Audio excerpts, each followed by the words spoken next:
السلام عليكم ورحمة الله. إن الحمد لله نحمده ونستعينه ونستغفره ونعوذ بالله من شرور أنفسنا ومن سيئات أعمالنا. من يهده الله فلا مضل له ومن يضلله فلا هادي له. وأشهد أن لا إله إلا الله وحده لا شريك له وأشهد أن محمدا صلى الله عليه وسلم عبده ورسوله. يا أيها الذين آمنوا اتقوا الله حق تقاته ولا تموتن إلا وأنتم مسلمون. يا أيها الناس اتقوا ربكم الذي خلقكم من نفس واحدة وخلق منها زوجها وبث منهما رجالا كثيرا ونساء واتقوا الله الذي تساءلون به والأرحام إن الله كان عليكم رقيبا. يا أيها الذين آمنوا اتقوا الله وقولوا قولا سديدا يصلح لكم أعمالكم ويغفر لكم ذنوبكم ومن يطع الله ورسوله فقد فاز فوزا عظيما. ألا إن أصدق الكلام كلام الله وخير الهدي هدي محمد صلى الله عليه وسلم وشر الأمور محدثاتها وكل محدثة بدعة وكل بدعة ضلالة وكل ضلالة في النار. حياكم الله en cette soirée du mercredi 12 Rabi' al-Akhir 1435 de l'Hégire correspondant au 12 février 2014 bi'idhnillahi ta'ala. اليوم إن شاء الله تعالى avec le 37e cours du livre Le dogme du monothéisme de Cheikh Fawzan hafidahullah ta'ala. Donc nous sommes toujours au chapitre, si vous vous souvenez, le chapitre, le jugement concernant le fait de jurer par autre qu'Allah, la sollicitation, implorer le secours et demander l'aide d'une créature. Et, si vous vous rappelez, on a vu A, jurer par autre qu'Allah, c'était un cours. Ensuite on a vu B, le jugement concernant le fait de solliciter Allah Azza wa Jal par la médiation d'une créature. Aujourd'hui, c'est le C, c'est-à-dire la sollicitation, implorer le secours, demander l'aide d'une créature. Mais avant cela, je voudrais faire une petite révision pour le B. Une petite révision pour ce qu'on a vu la fois passée dans le B, c'est-à-dire le jugement concernant le fait de solliciter Allah Azza wa Jal par la médiation d'une créature. On avait dit, si vous vous rappelez, dans le résumé de la sollicitation, qu'il y avait deux sortes de sollicitation, tawassul. La sollicitation autorisée et la sollicitation interdite. Quant à la sollicitation autorisée, petit a, elle est de 6 sortes. Elle est 6 sortes. La première, Inch'Allah ta'ala, solliciter Allah Azza wa Jal par ses noms et ses attributs. La deuxième, solliciter Allah Azza wa Jal par la piété et les actions faites par celui qui sollicite. La troisième, bi'idhnillah, solliciter Allah Azza wa Jal par son unicité. La quatrième, bi'idhnillah ta'ala, solliciter Allah Azza wa Jal en manifestant sa faiblesse, de nécessité et de pauvreté envers Allah subhanahu wa ta'ala. La cinquième, bi'idhnillah ta'ala, solliciter Allah Azza wa Jal par le biais des invocations de personnes pieuses et vives. Donc quelqu'un qui demande à son père, qui est masha'Allah, de lui faire des doigts bi'idhnillah ta'ala. Enfin, sixièmement, solliciter Allah Azza wa Jal en reconnaissant et en avouant son péché. Ensuite on a vu B, la sollicitation interdite. On avait dit qu'elle était de 4 sortes. La première, le fait de solliciter des morts, qu'Allah Ta'ala nous en préserve. La deuxième, le fait de solliciter Allah Azza wa Jal par l'honneur du prophète sallallahu alayhi wa sallam, ou oui, comme on dit en arabe, as'aluka bijahi nabiyik Muhammad, ou bijahi nabi, ou bijahi rasoul. Naam, qu'Allah Ta'ala nous en préserve. La troisième, solliciter Allah Azza wa Jal par des êtres.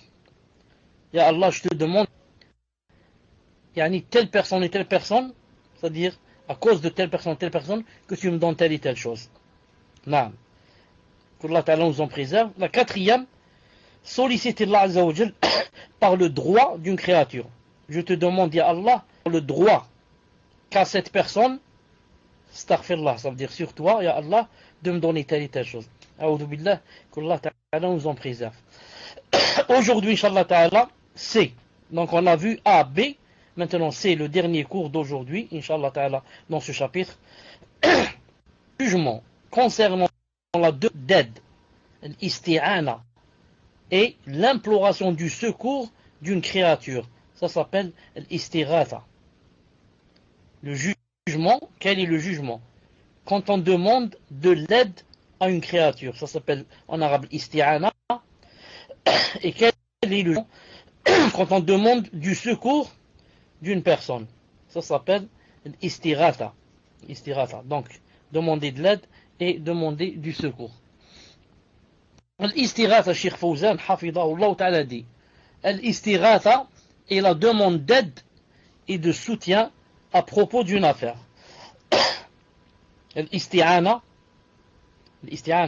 pas si j'ai dit l'isti'ana, l'isti'ana, c'est quoi?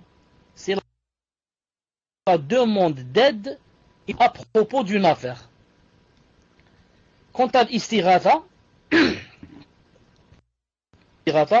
c'est l'imploration du secours, c'est-à-dire la demande de sortir d'une situation difficile, c'est-à-dire la demande pour sortir d'une situation difficile.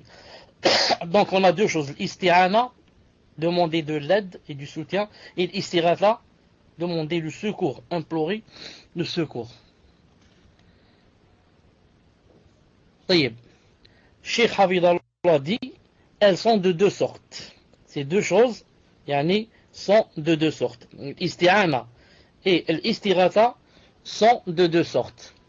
La première, c'est-à-dire la première sorte qui est permise, et la deuxième, bien sûr, qui n'est pas permise. La première qui est permise, la première sorte, c'est la demande d'aide et l'imploration du secours d'une créature dans ce qu'elle est capable de faire. C'est permise. Quand je demande de l'aide, ou bien j'implore le secours d'une personne, dans créature, je peux même implorer la demande dans parenthèse d'un chien. Peut-être j'ai un chien et je suis tombé dans un puits et je l'appelle pour qu'il vienne m'aider. C'est pour ça qu'on a dit une créature. Dans ce qu'elle est capable de faire. C'est ça la condition. Si c'est comme ça, c'est permis. Si je demande de l'aide, ou bien j'implore du secours d'une personne ou d'une créature en général, mais que cette personne ou bien créature est capable de me donner de l'aide, cette chose est permise bi'idhnillahi subhanahu wa ta'ala. Que ce soit isti'ana ou que ce soit istighatha. La preuve, Allah ta'ala dit dans le Coran, wa ta'awanu 'ala al-birri wa at-taqwa. 5.2, c'est-à-dire entraidez-vous dans l'accomplissement des œuvres et de la piété. Et toi, quand tu m'aides dans une difficulté, tu m'as aidé. Tu m'as aidé dans une bonne œuvre. Donc pour toi, si tu l'as fait fisabilillah, c'est de la piété. C'est même un délil de la piété. Bi'idhnillahi ta'ala. Là, ça me rappelle un hadith, c'est ce hadith, je n'ai pas pensé à lui quand je préparais le cours, mais maintenant il est dans ma tête. Il est rapporté par Muslim, rahimahullah, dans Sahih Muslim, que le prophète, a dit en ce sens, à peu près ce qu'il a dit. Il a dit que les meilleurs, les plus aimés par Allah, ce sont ceux qui sont les plus utiles aux gens. Comme ça, il a dit. Il a dit, Allah subhanahu wa ta'ala aime que tu fasses rentrer la joie dans le cœur de ton frère. Aime que tu chasses de ton frère la famine et la faim, par exemple. Aime que, par exemple, tu l'aides dans son affaire. Ensuite, il a dit que tu fasses voir son sourire, que tu lui redonnes le sourire. Ensuite, il a dit, sallallahu alayhi wa sallam, il a dit que j'aille avec mon frère pour lui régler son affaire jusqu'à ce qu'elle se règle, est mieux pour moi que de faire comment on appelle ça, la piété de la mosquée, de rester dans la mosquée. Ça, il a dit, sallallahu alayhi wa sallam. Subhanallah al-azim. Que j'aille avec mon frère pour l'aider dans son affaire, c'est mieux que de rester un mois dans la mosquée en train de prier, de lire le Coran et de faire le tasbih. Subhanallah al-Azim. Il a dit quiconque marche avec son frère. Quand je dis son frère, sa sœur aussi. Quiconque marche avec son frère, ou bien, disons, se tient et rentre jusqu'à ce que son affaire, Allah subhanahu wa ta'ala il raffermira ses pieds, yawm al-qiyamah, retraite spirituelle, sahad i'tikaf. Quiconque marche avec son frère jusqu'à ce qu'il lui règle son affaire, Allah subhanahu wa ta'ala raffermira ses pieds, yawm al-qiyamah, quand la personne va trembler. Allah Ta'ala, mais pourquoi? Car tes pieds ont marché avec ton frère et ta sœur dans leurs affaires jusqu'à les avoir réglé leurs affaires. C'est mieux que de rester un mois enfermé dans la mosquée à prier. Le hadith, revenez, vous le trouverez dans Sahih Muslim, bi'idnillahi subhanahu wa ta'ala. Donc Allah Ta'ala dit, qu'est-ce qu'il a dit? Je reprends le verset, il a dit entraidez-vous dans l'accomplissement des bonnes œuvres et l'année des dalils que c'est permis de demander de l'aide ou bien d'implorer le secours si la créature peut nous aider et que c'est quelque chose de halal. Et le deuxième dalil qu'a cité le cheikh hafidahullah ta'ala, qawluhu ta'ala فاستغاثه الذي من شيعته من عدوه فوكزه موسى فقعده. 28-15. L'homme en partie l'appela au secours à Moussa alayhi salam contre son ennemi. Alors Moussa lui donne un coup de poing qui l'acheva. Donc l'homme du parti de Moussa alayhi salam appela qui? Appela Moussa alayhi salam au secours. Viens m'aider au secours, on veut me tuer. Aide-moi à me débarrasser de mon ennemi. Et Moussa alayhi salam a accepté et l'a aidé en donnant un coup de poing à son ennemi qui tomba mort. Alors que Moussa alayhi salam ne voulait pas le tuer. Et c'est là qu'a commencé la grande fitna. Et il a fui et on l'a recherché, etc. etc. Donc, il lui a demandé de l'aide. Il n'a pas dit non, c'est haram, c'est du shirk. Non, il faut demander de l'aide seulement à Allah Ta'ala. J'ai pas le droit de t'aider. Non, il a dit, tu veux de l'aide, donc, si je peux t'aider, je t'aide. Comme a dit le prophète, sallallahu alayhi wa sallam, dans un hadith sahih aussi, rapporté dans Muslim. Man istata'a an yanfa'a akhah falyaf'al. Quiconque peut être utile à son frère, c'est-à-dire en l'aidant, qu'il le fasse.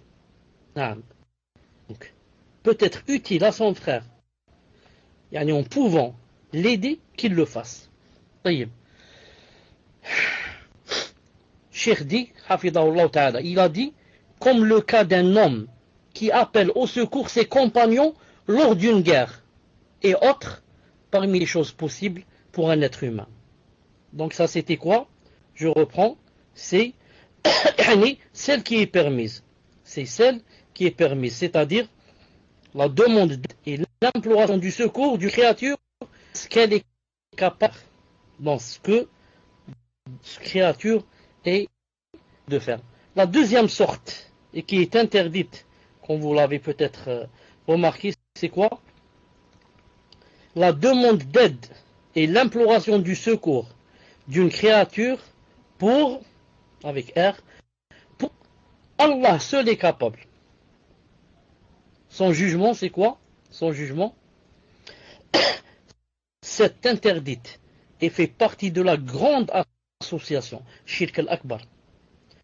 De l'aide ou bien du secours à une personne ou alors à une créature en général, mais pour une chose dont seul Allah Ta'ala est capable de te faire et de te donner et de refouler de toi ce malheur et ce problème. Tu as demandé à une personne qu'elle ne peut pas. Il a dit l'imploration du secours et la demande d'aide d'une créature créatures pour ce dont Allah Azza wa Jalla seul est capable. Comme par exemple, et le secours des morts. Allahu Akbar. Je vais dans la tombe, devant la tombe, et je demande au mort, qui est mort, ça fait 100 ans, ou bien des millions d'années, je lui demande quoi? De m'aider, problème. Ou alors la pluie. Ou alors, comme je cite toujours, de me donner des enfants. Ou alors de m'aider à me marier. Et comme ça. Donc, comme demander le secours des morts, ou bien demander le secours des vivants dont Allah seul est capable. Comme par exemple, demander la guérison des malades. Naam. La guérison, je suis malade, je demande à quelqu'un de me guérir. Il faut bien faire la différence. C'est permis de demander de te soigner, pas de te guérir. Car le tabib, naam, le docteur, le médecin, qu'est-ce qu'il fait? Il te soigne, mais ne te guérit pas. C'est Allah Ta'ala qui guérit. Le docteur te soigne et te donne des médicaments. Naam. Mais ni le médicament, ni le médecin ne guérissent. C'est Allah subhanahu wa ta'ala qui guérit. Oh, combien de gens ont pris des tonnes de médicaments et ça n'a jamais donné un effet. Ça n'a jamais donné un résultat. Oh, combien de gens sont guéris, mais ont été guéris sans prendre aucun médicament. Sans prendre aucun médicament. Tel, donc, il demandait la guérison des malades, refouler les malheurs et repousser le mal. Je demande à une personne de repousser, ou la refouler, ou la lever, un malheur et repousser le mal. Je dis ici, repousser les malheurs. Seul Allah Azza wa Jalla repousse le mal. Repousser le mal, cela dépend. Le cheikh, hafidallah, sûrement qu'il veut dire repousser un mal que seul Allah Ta'ala peut repousser. Sinon, s'il y a un voleur dans ma maison et j'appelle mon voisin pour repousser ce mal, c'est permis, car il peut m'aider. Mais ici, le cheikh hafidallah veut dire sûrement c'est un mal dont seul Allah Ta'ala peut repousser. Comme par exemple, avoir un mal, par exemple, je ne sais pas, par exemple, dans le ventre, ça, je prends des médicaments, je vais chez le médecin, mais seul Allah Azza wa Jal peut enlever ce mal et le repousser. Aucune personne ne peut et ne pourra. Shirdi, cette catégorie est interdite et fait partie de la grande association Allah Azza wa Jal, Shirk al-Akbar. Il y avait à l'époque, le cheikh dit, il y avait à l'époque du prophète sallallahu alayhi wa sallam un hypocrite qui offensait les croyants. Alors certains d'entre eux dirent, allons implorer secours auprès du messager d'Allah sallallahu alayhi wa sallam contre cet hypocrite. À ce moment-là, le prophète alayhi wa sallam aurait répondu, inna yustaghathu bi, innama yusta'anu billah, ou yustaghathu billah. C'est-à-dire, le secours n'est pas imploré auprès de moi, mais plutôt auprès d'Allah subhanahu wa ta'ala. Donc, ils sont allés demander secours auprès du prophète sallallahu alayhi wa sallam contre un hypocrite qui offensait les croyants. Alors je dis, premièrement, ce hadith a été jugé faible par Ibn Taymiyyah ta'ala dans son livre Ar-Radd ala al-Bakri, page 153-154. D'ailleurs, même Cheikh Fawzan hafidhahullah, qu'est-ce qu'il a dit? Il a dit, écoutez la phrase, il a dit alors le prophète, à ce moment, le prophète aurait dit, ce qu'on appelle en arabe Sirat Tamrid, pour ceux qui ont lu, connaissent yani mustalah al-hadith. Naam, Sirat Tamrid, Rouya. On aurait rapporté. Naam. Donc, c'est déjà, ça donne un aperçu que c'est pas sûr que le hadith est authentique. Mais alhamdoulilah, le hadith est faible. Donc, allez demander secours au prophète quand un hypocrite et lui demander de faire par exemple des doigts contre lui, c'est pas interdit. Mais le Cheikh Fawzan, hafidahullah, d'après lui il a dit, donc le prophète sallallahu alayhi wa sallam répugna qu'on utilise cette expression à son égard, même si c'était une chose dont il était capable de son vivant, car il peut faire des doigts contre lui par exemple, mais il voulait préserver le dogme de l'unicité et barrer la route à tout prétexte d'association.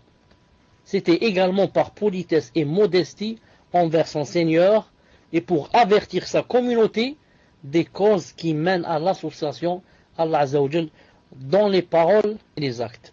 Ensuite il a dit, pour terminer il a dit, si tel fut le cas du prophète sallallahu alayhi wa sallam dans ce dont il est capable. Donc quoi? Dans ce dont il est capable de son vivant. Comment alors implore-t-on son secours après sa mort et lui demande-t-on des choses dont Allah Azza wa Jal seul est capable? Naam. Question yani.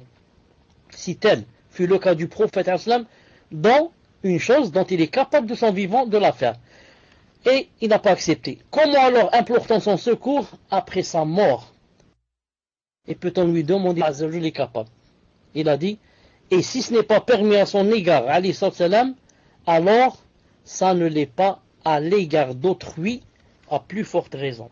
Ça ne l'est pas à l'égard d'autrui à plus forte raison.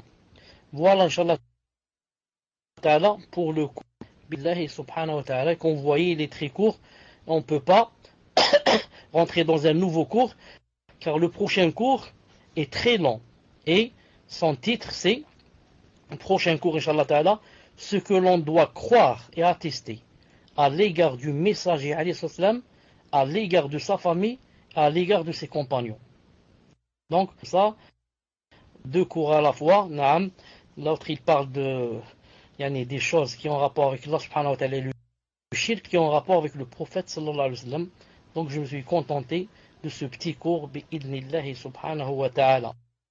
Je dis, subhanakallahumma bihamdik, ashhadu an la ilaha illa anta, astaghfiruka wa atubu ilayk. Assalamu alaykum wa rahmatullahi wa barakatuh. Je voulais la première question, cher. Qu'Allah Ta'ala vous récompense pour le temps que vous nous accordez, cher. Ma question porte sur le cours précédent, au sujet de la 4e sollicitation interdite qui est le fait de solliciter Allah Azza wa Jal par le droit d'une créature. Vous avez dit que cet acte était interdit pour deux raisons. La première raison était Allah Azza wa Jal n'est redevable de rien à personne, et vous avez mentionné le délil. Donc il cite le verset, Surat Ar-Rum, verset 47.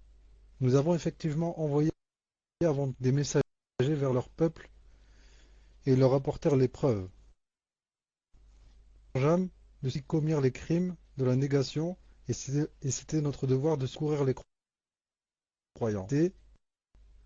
Car le droit qu'Allah Ta'ala accorde à son auteur est un droit propre à ce dernier, et par conséquent n'a de lien avec personne d'autre. Cher, je n'ai pas compris le dalil que vous avez mentionné, surtout que vous aviez insisté sur la partie du verset « C'était notre devoir de secourir les croyants ». Pouvez-vous réexpliquer, barakallahu fikum, cher? Cher, juste une chose, il y a une personne en PV qui me dit, en ce qu'on demande aux frères et sœurs d'être plus réactifs par rapport aux questions, la personne me dit « Akhi, il faut prendre en compte qu'à côté des cours, on a une vie familiale. On n'est pas scotché à l'ordinaire, au taquet, on a des obligations familiales.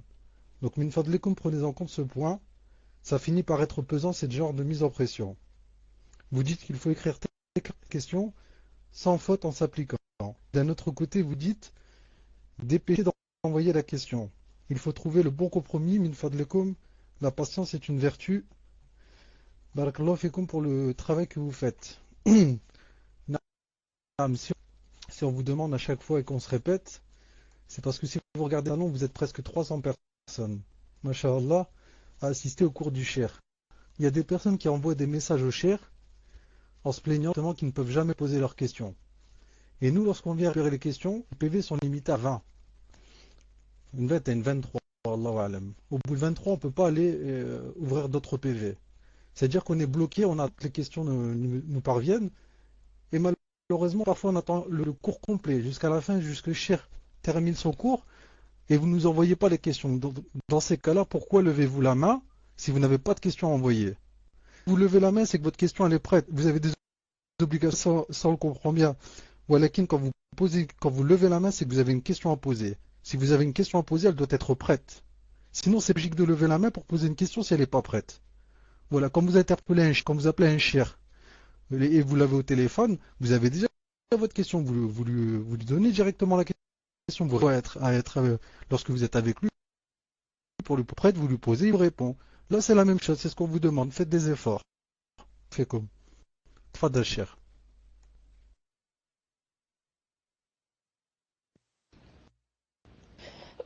طيب. Salam alaikum. Si j'ai bien compris, la personne a un problème dans وجه aussi وجه الدلالة, les deux sont vrais comme العلاقة et العلاقة. المهم, dans le verset qu'elle a cité, c'est-à-dire elle ne comprend pas comment on a dit que يعني, le droit d'Allah subhanahu wa ta'ala. Est-ce que c'est ça qu'elle a cité le verset que tu as cité? C'est ça son problème, donc elle n'a pas compris comment يعني, on doit يعني, quel est يعني, comment se trouve la preuve dans ce verset, c'est ça. Ah,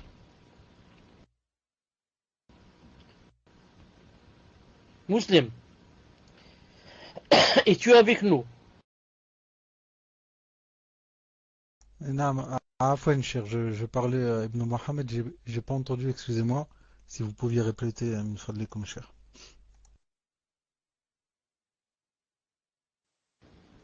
Donc je disais que d'après ce que j'ai compris, que la personne voudrait une explication par rapport au verset qu'elle a cité, sur Rome, comme quoi elle n'a pas compris wajh dalala du verset, c'est-à-dire comment on peut se baser sur ce verset. C'est ça.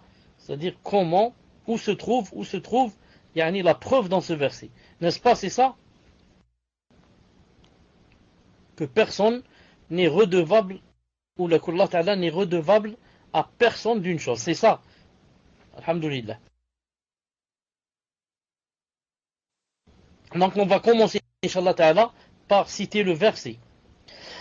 وَلَقَدْ أَرْسَلْنَا مِنْ قَبْلِكَ رُسُلًا إِلَى قَوْمِهِمْ فَجَاءُوهُمْ بِالْبَيِّنَاتِ فَانْتَقَمْنَا مِنَ الَّذِينَ أَجْرَمُوا وَكَانَ حَقًّا عَلَيْنَا نَصْرُ الْمُؤْمِنِينَ.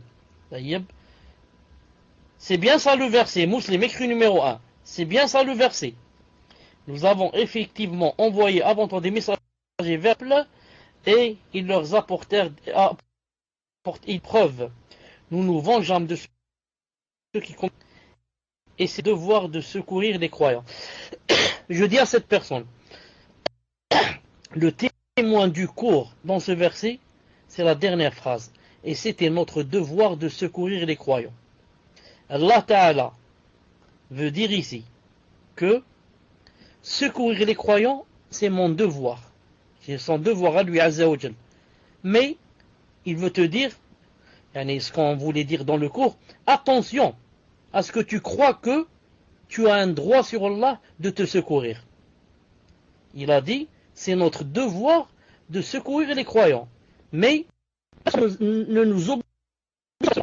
C'est un devoir qu'on s'est imposé à nous-mêmes. Qu'Allah Ta'ala, comme j'ai dit une fois, il a quoi? Il a interdit l'injustice en lui-même ou sur lui-même.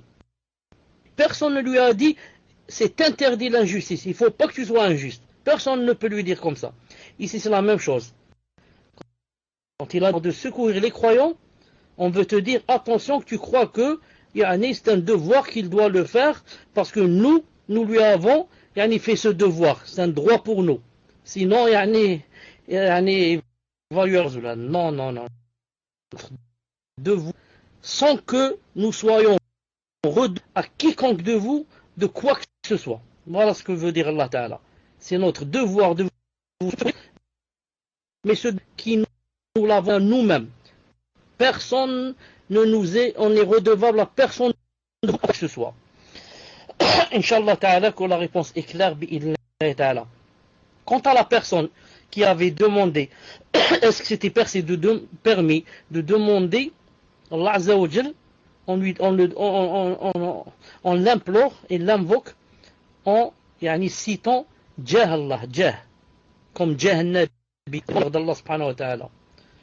Cheikh Ben Baz, rahimahullah ta'ala, dans son barnamij qui faisait darb sur la radio, je posais cette question et il a répondu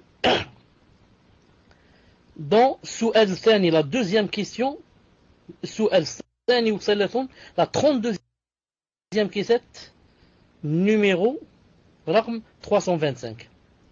Donc, la réponse se trouve dans la cassette numéro 325, question numéro 32, Su'al Thani ou Salaton, question 32. On lui a dit, est-ce que c'est permis que quelqu'un demande, yani Allah subhanahu wa ta'ala, as'aluka bi jahika, et comme ça, il a dit, Naam, c'est permis.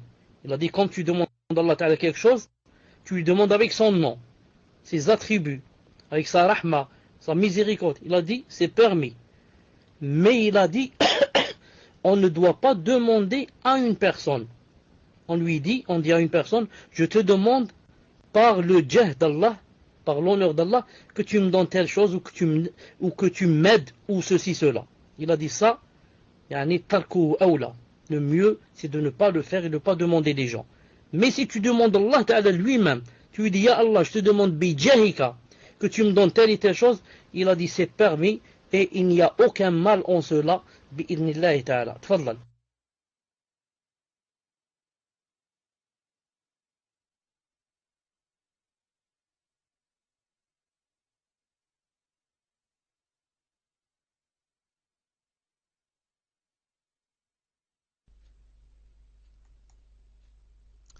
Non, cher, concernant les questions, on fait comme la dernière fois, c'est-à-dire on les numéros de 1 à 20, non, autrement.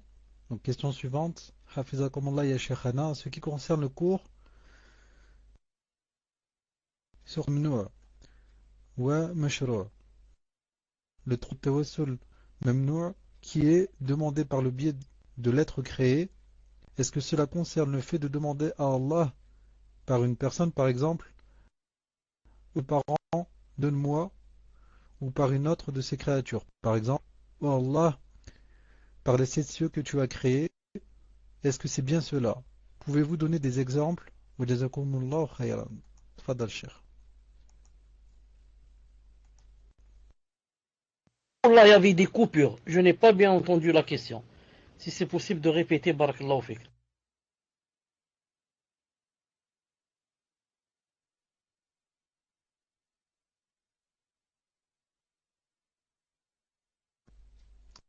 Les coupures, je me demande si ça ne vient pas de chez moi, car j'ai quelques petits blocages.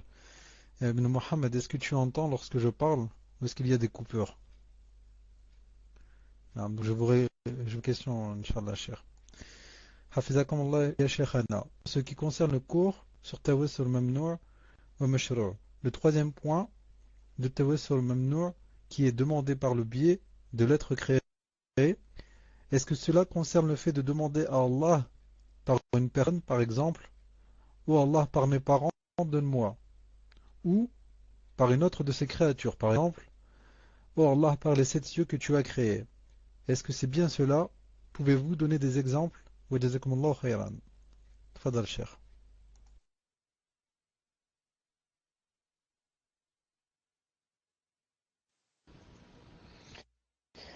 Naam, c'est exactement comme a dit la personne, sauf que le cheikh ici, Fawzan, hafidallahu ta'ala, hafidahullah ta'ala, visait surtout, naam, dawat, c'est-à-dire surtout les êtres humains. Quand je lui dis à Fouane, je vous demande par mon père, naam, de me donner telle chose. Ça veut dire que tu as fait rentrer ton père dans l'imploration. C'est-à-dire, qui est ton père? Naam. Pourquoi Allah Ta'ala va-t-il te donner à cause de lui? On est sans intermédiaire. Ensuite, nous, quand on fait rentrer quelqu'un, naam, j'envoie quelqu'un X toi il te connaît, peut-être qu'il va me rendre service. Pourquoi? Parce que cette personne que je vais envoyer, elle a une certaine influence sur la personne de laquelle je veux qu'elle me rende le service. Mais ici, non. La personne a une influence ou un impact pour que je lui dise, de par mon père ou là, mon oncle ou la X ou la Y, ou bien les cieux ou bien la terre. Non, c'est pour ça que on demande à Allah direct, sans faire rentrer quelque chose entre moi et lui, bi'idnillah subhanahu wa ta'ala. Non, voilà, inshallah ta'ala, la réponse, et j'espère qu'elle est claire. Allah subhanahu wa ta'ala n'a pas besoin d'intermédiaire. Tu lui demandes وَإِذَا سَأَلَكَ عِبَادِي عَنِّي فَإِنِّي قَرِيبٌ. Je suis, نعم, أجيب دعوة الداعي إذا دعان. نعم, تفضل.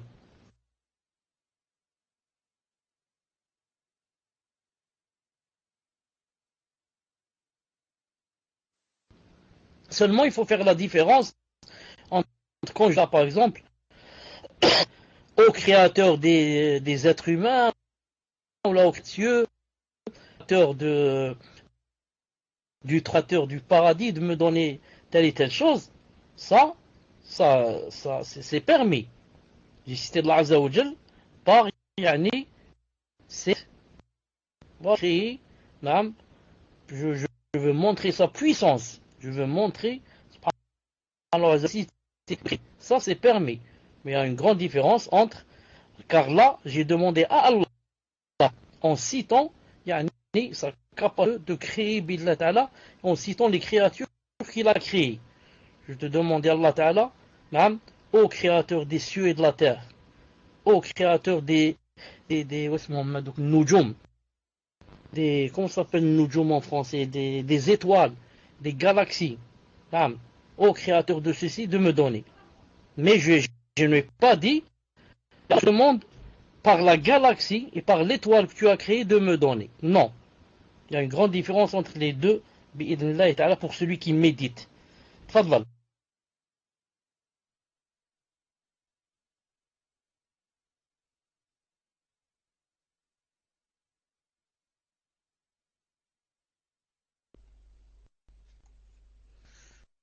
Question suivante, cher. Le frère dit, j'ai un ami qui connaît peu les bases de la religion. Et il s'est aperçu que sa mère et ses grands-parents commettent du shirk, en invoquant les morts et les tombes, quand il va au Maroc. Donc il me l'a dit et je lui ai confirmé que ce n'était pas permis. Pouvez-vous leur faire attention que j'enregistre Inch'Allah en arabe, car ils sont loin, je pense, de la science. Tfadal cher. Donc c'était la troisième question. Tu as dit, pouvez-vous faire quoi? J'ai pas entendu le mot. Sûrement, tu veux dire faire une exhortation, n'est-ce pas? Et tu n'as pas dit de quel arabe fallait-il parler. En quel arabe? Dialectique ou bien littéraire? Naam, tfadlal.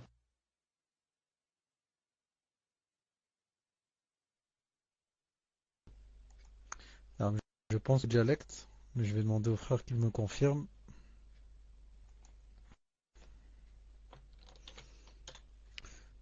Même si ce sont des Marocains, cher, je vous ai dit une fois, Inch'Allah, entre Marocains et Algériens, on se comprend. Et entre Marocains et Algériens, on se comprend, c'est à peu près la même chose. Donc le frère qui a posé cette question, qu'il me réponde en PV, c'est le dialecte ou le littéraire. Voilà. Donc il demande que ce soit littéraire, cher. Comme ça, c'est clair. En littéraire, une fois de l'écom. Tfadal, cher.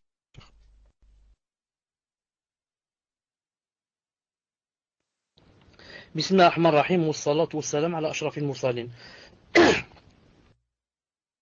إخواني نعم الذين يسمعون كلامي هذا بتقوى الله سبحانه عز وجل وأن يخشوه وأن يعلموا أنهم ملاقوه ولا بد. وإذا لقي الله عز وجل بكل معصية ما لم تكن هذه المعصية شركا بالله عز وجل فإن رحمته عز وجل تغلب غضبه بإذن الله عز وجل. لكن إذا لقي الله عز وجل وقد وقع في الشرك ولم يتب منه فإنه وقع في أمر عظيم وأمر جلل وخطير جدا. سبحانه وتعالى إن الله لا يغفر أن يشرك به دون ذلك لمن يشاء. قد صرحت الآية أن الله عز وجل لا يغفر لمن أشرك به. وأصرح من هذا أن الله عز وجل حذر نبيه صلى الله عليه وسلم فقال ولقد أوحي إليك وإلى الذين من قبلك لئن أشركت ليحبطن عملك ولتكونن من الخاسرين. سبحان الله، هذا نبينا محمد عليه وسلم وقد توعده الله عز وجل أنه إذا أشرك بالله عز وجل أنه سيحدث له أمران يحبط عمله وسيكون من الخاسرين. فكيف بنا نحن بالله عز وجل؟ وهل فيه شرك أكبر من أن يذهب الإنسان إلى قبر ميت ليطوف عليه وليسأله حاجته وليسأله أن يقضي له حاجة في نفسه أو عنه ضررا أو هما أو غما أو كربة؟ نسأل الله سبحانه وتعالى العافية. فاتقوا الله سبحانه عز وجل، فاتقوا الله عز وجل وتوبوا إليه قبل أن تموتوا فتندموا ندامة بعدها ليس بعدها ندامة. تترك الله عز وجل الذي قال وإذا سألك عبادي عني فإني قريب أجيب دعوة الداعي إذا دعان، وتذهب إلى ميت لا يقدر على نفع نفسه فتطلب منه أن ينفعك. أين يعني هذا في عمل السلف؟ كيف هذا من المستحيل. قال تعالى إن الذين تدعون من دون الله لا يسمعوا دعاءكم ولو سمعوا، أو إن الذين يدعون من دون الله لا يسمعون دعاءهم ولو ما استجاب ويوم القيامة يكفرون بشرككم ولا ينبئك مثل خبير. إن الذين تدعون من دون الله لا يسمعوا دعاءكم ولو سمعوا دعاءكم ما استجابوا له ويوم بشرككم. هذا الشرك أن تذهب إلى القبر أحدا وقد أخبر لا يسمعك أو لو سمع لم يستطع أن يجيب لك وأن يتبرأ منك شركك ويطلب من الله عز وجل أن لأنك أشركت به. نعم. قولي هذا استغفر الله لي ولكم سبحانك اللهم وبحمدك أشهد أن لا إله إلا أنت أستغفرك وأتوب إليك. تفضل.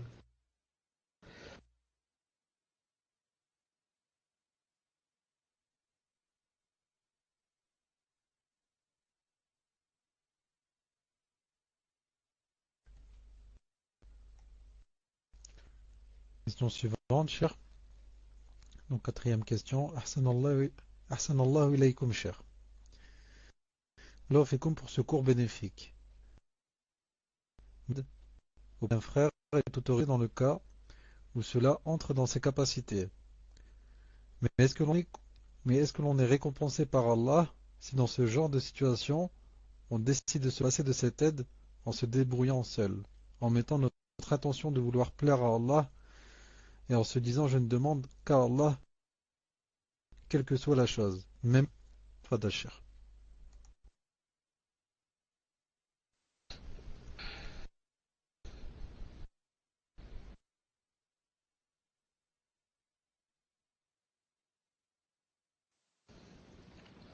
En fait, j'avais demandé le micro, mais tu n'as pas remarqué.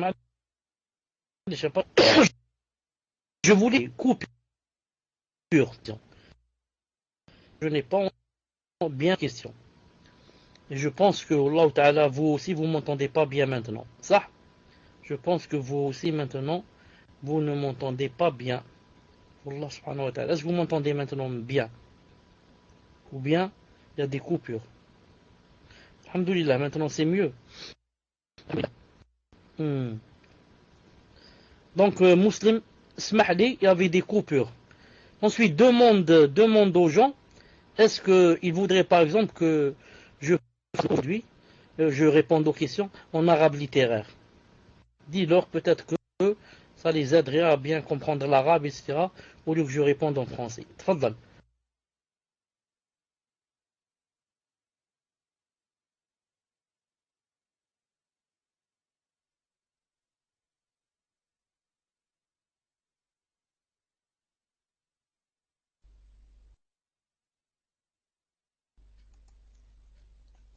Ah, cher Alfouane, mais ça a coupé lorsque vous avez parlé.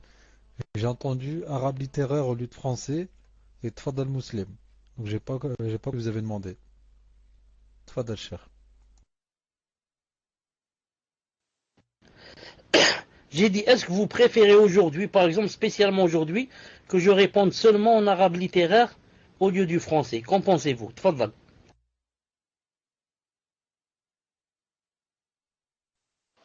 Allahu alam, cher, mais beaucoup de personnes ne comprennent pas l'arabe littéraire.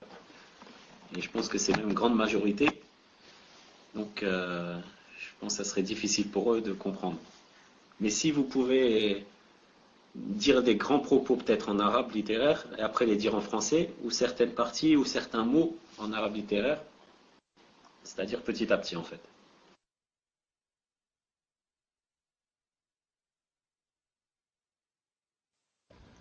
D'accord, j'ai compris. فهمت. أحسنت. مسلم جزاك الله خيرا. هل من ممكن أن تعيد سؤالك؟ أفهمه كله. تفضل.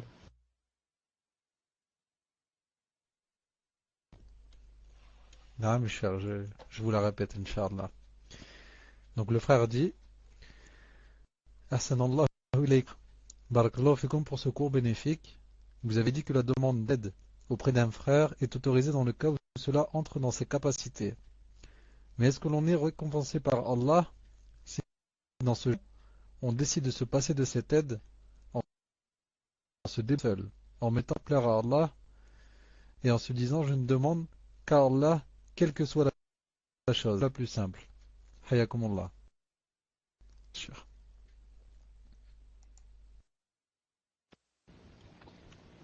نعم. En fait, n'ont pas tous le même niveau dans la foi et dans la piété et dans le tawakkul et dans le fait de mettre ses affaires entre les mains d'Allah subhanahu wa ta'ala. C'est pour cela qu'il est possible qu'une personne, par exemple, ne demande pas de l'aide et ensuite qu'elle commence à avoir des remords et qu'elle dit Subhanallah al-Azim, j'aurais pu lui demander alors que Subhanallah al-Azim c'est quelqu'un qui a beaucoup de connaissances, etc. Et j'ai laissé passer l'occasion et le shaitan, etc. Vous comprenez? Sinon, si la personne peut se passer des gens, qu'elle s'en passe, le prophète sallallahu alayhi wa sallam, il a dit, il leur a demandé de ne demander rien aux gens. Donc la règle c'est quoi? C'est qu'à la base, c'est de demander rien aux gens. Ensuite, maintenant, si je demande, comme j'ai dit, ils ne sont pas tous dans le même niveau. Il y en a qui demandent matin et soir. Il y en a qui demandent une fois en une année. Il y en a qui demandent seulement quand c'est grave. Et comme ça, cela dépend de quoi? De ta foi, de ta piété, de ton tawakkul envers Allah subhanahu wa ta'ala, de ton nefs. Est-ce que et tu reviens sur Allah ta'ala alors que c'est permis de demander? Est-ce que tu as le cœur apaisé? Est-ce que tu n'auras après? L'occasion en or s'est présentée. Je l'ai laissé. Attention. Sinon, donc, comme j'ai dit la base, je résume, le mieux, c'est de ne rien demander. Mais si on demande le halal, donc quelque chose de halal, et que la personne peut nous aider, c'est permis. C'est permis. Sinon, où sont les hadiths où l'on dit que dans l'aide de la personne, tant que cette personne aide une autre. Allah في عون العبد ما كان العبد حديث ينفع أخاه فليفعل qu'il le fasse comme ça. نعم.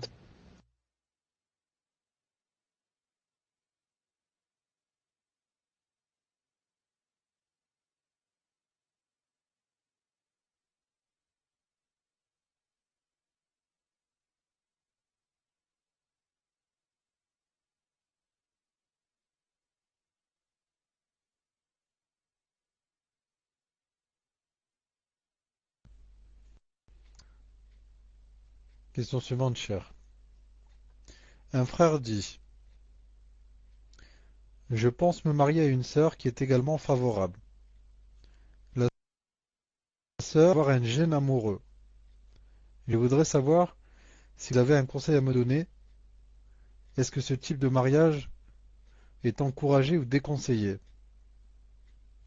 Je ne pense pas religieux élevé, ni une foi forte. Dois-je refuser de me marier avec elle et l'encourager à trouver un homme avec un meilleur niveau religieux que moi? Est-ce que la sœur doit se soigner auparavant?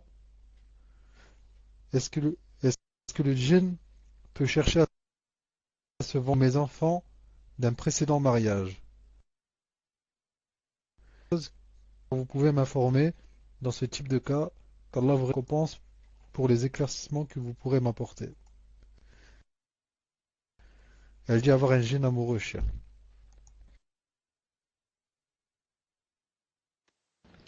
Dans la question, c'est dit qu'une personne allait se marier à une sœur. Ce que je sais, c'est que on dit on se marie avec, pas à quelqu'un. On se lie à quelqu'un, mais on se marie avec quelqu'un. Al-Muhim. Afon, il y avait beaucoup de coupures musulmanes. Beaucoup de mots, je ne les ai pas entendus. Et pour moi, chaque mot a sa valeur. Un seul mot peut changer toute la réponse bi'idnillahi ta'ala. Naam. Si c'est possible de recommencer, sinon, il y a de donner à un autre de lire les questions. Tfadlal.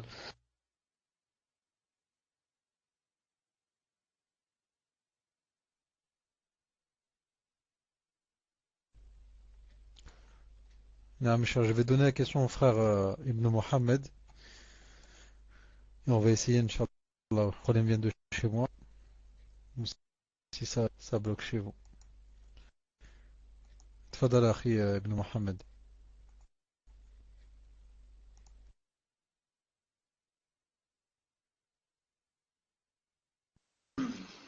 Bismillah wa salatu wa salam ala rasulillah. Donc je reçois la question, cher. Donc question d'un frère qui dit: cher, je pense me marier avec une sœur qui est également favorable. La sœur a dit avoir un djinn amoureux. Je voudrais savoir si vous avez un conseil à me donner. Est-ce que ce type de mariage est à encourager ou plutôt à déconseiller? Je ne pense pas avoir un niveau religieux élevé, ni une foi forte. Donc est-ce que je dois refuser de me marier avec elle et l'encourager à trouver un homme avec un meilleur niveau religieux que moi? Est-ce que la sœur doit se soigner auparavant? Est-ce que le djinn peut chercher à se venger sur moi ou mes enfants d'un précédent mariage? Est-ce qu'il y a des choses que vous pouvez informer dans ce type de cas? Qu'Allah vous récompense pour les éclaircissements que vous m'avez apportés, cher.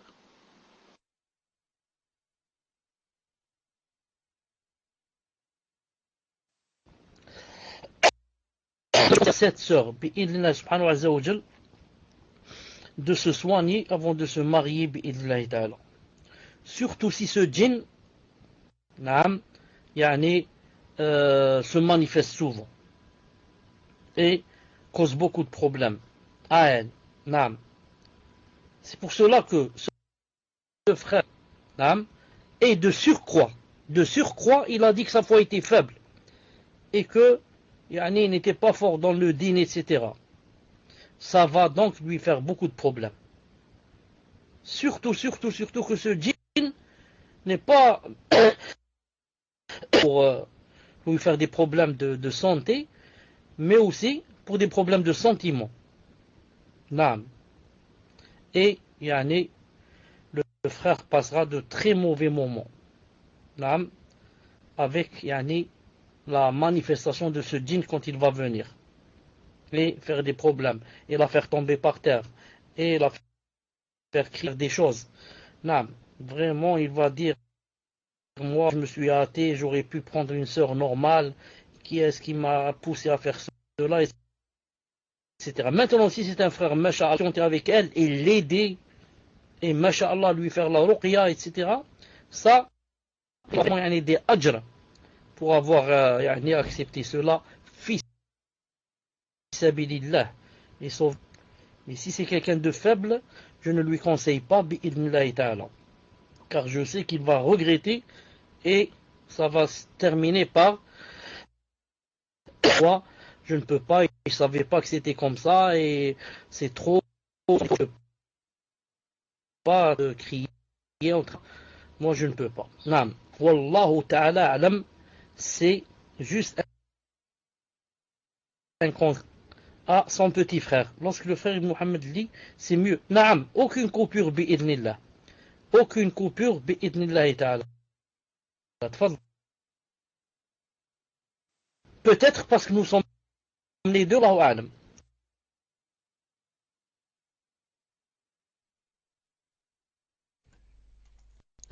Donc, Akhi Ibn Omar a compris, Inch'Allah. Je te fais parvenir une question, et c'est toi qui seras le lecteur. Tfadal Akhi.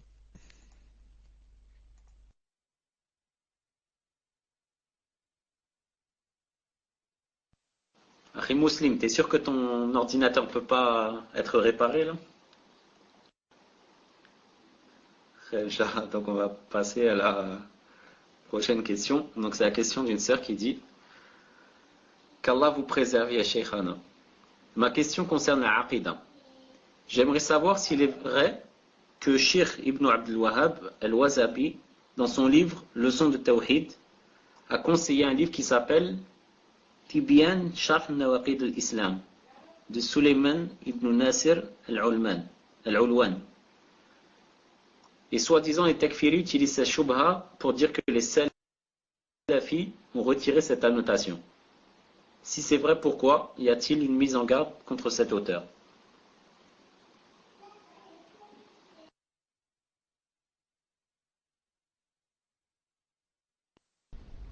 Je n'ai pas de connaissance dans cette chose qui a été citée, bi'idnillah subhanahu azza wa jal.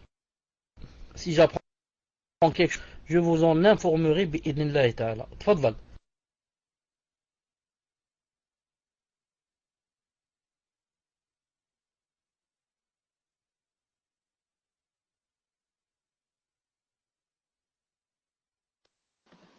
Question suivante.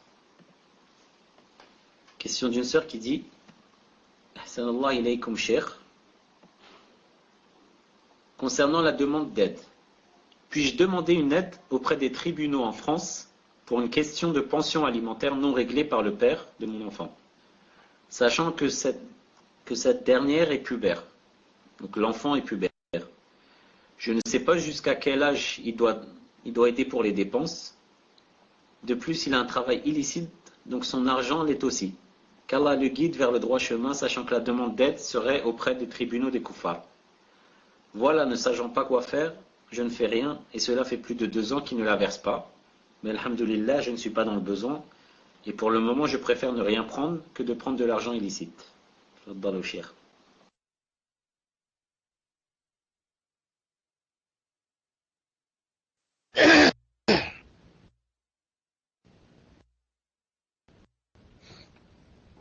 Il y a deux choses à savoir ici, Inch'Allah ta'ala. La première, par rapport à deux tribunaux des kuffars.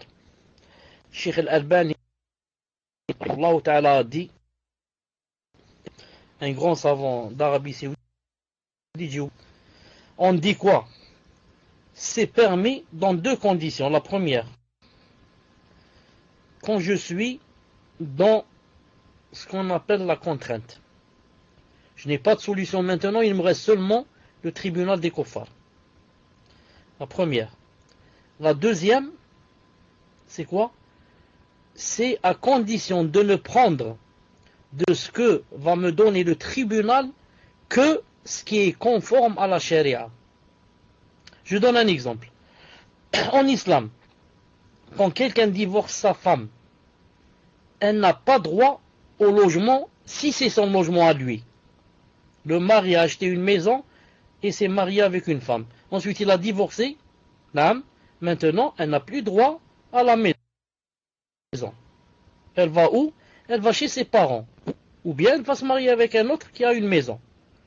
Sauf si, bien sûr, ce sont les deux qui ont acheté la maison. Mais moi, je parle du cas où c'est lui qui a acheté la maison. En islam, si elle est divorcée, elle n'a plus droit à la maison. Elle va déposer une plainte contre lui dans le tribunal des kuffar pour qu'on lui donne la maison. Ou alors pour qu'on lui donne la moitié de la maison. Maintenant, est-ce que en faisant ainsi, elle a fait ce qu'a dit les savants, c'est-à-dire la deuxième condition, qui est quoi? La première, c'est la contrainte, et la deuxième, c'est quoi? C'est de ne prendre que ce que la charia me donne. Est-ce que la charia te donne la maison si tu es divorcé, toi, ma soeur, et que la maison ne t'appartient pas? Elle ne te la donne pas. La charia ne te la donne pas, la maison. Donc tu es allé contredire ce que Allah a demandé et contredire ce que Allah Azza wa Jalla t'a donné. Donc c'est haram. La deuxième des choses que je voulais dire, quand quelqu'un me doit de l'argent, si son argent est haram, c'est haram pour lui, pas pour moi. Vous avez compris? Je te prête 10 millions. Ensuite, je ne sais pas ce que tu vas faire avec cet argent, l'usure, et je ne sais pas, prendre le vin, et je ne sais pas quoi, et la drogue. Ensuite, tu me ramènes mon argent. Tu me dis, voilà les 10 millions. Qu'est-ce que je vais te dire? Je vais te dire, ah non, tu as vendu l'alcool, tu as vendu la drogue, donc je ne prends pas l'argent. Va me ramener 10 millions de halal. Il va dire, alors, laisse-moi tranquille. Et il va faire venir 2 témoins et leur dire, vous êtes témoins que je lui ai rendu ces 10 millions, il ne les a pas acceptés. Il m'a dit que je fais le haram. Et il ne va plus te les rendre.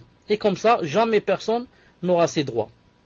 Je dis, quand quelqu'un, je lui dois de l'argent, naam, et son argent c'est haram pour lui, pas pour moi. Pourquoi? C'est pas moi qui ai fait le haram. Moi j'ai fait du bien, je lui ai prêté de l'argent. Maintenant, si cet argent a été volé, si cet argent a été escroqué, naam, dans ce cas, je n'ai pas le droit de le. Pourquoi? Parce qu'ils ne lui appartiennent pas à lui. Ils appartiennent à celui qui a été volé et à celui qui a été escroqué. Dans ce cas, si je suis au courant, je n'ai pas le droit de les prendre. Mais si il ne les a pas volés, ni il a fait du haram, en faisant l'usure, en vendant des choses, dans ce cas, je les prends, et quoi? Et c'est lui qui a quoi? C'est lui qui a les péchés, car, comme on dit en arabe, ça rentre dans le haram li kasbihi, pas le haram li aynihi. Voilà, Inch'Allah Ta'ala, la grande différence. Et beaucoup de talibouines ne savent pas ça et ont des choubras et te disent son argent est haram et ceci et cela. Naam. Tfaddal.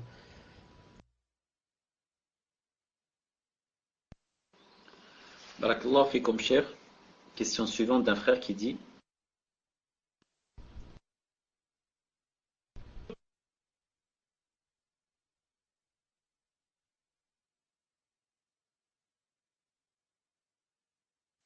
Je disais juste avant d'aller à une autre question, pour fortifier, peut-être certains ont aussi des choubrettes. Est-ce que vous m'entendez?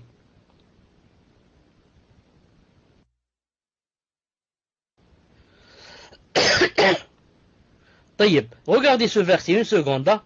Une seconde, je vous mets un verset devant vous, une seconde, hein.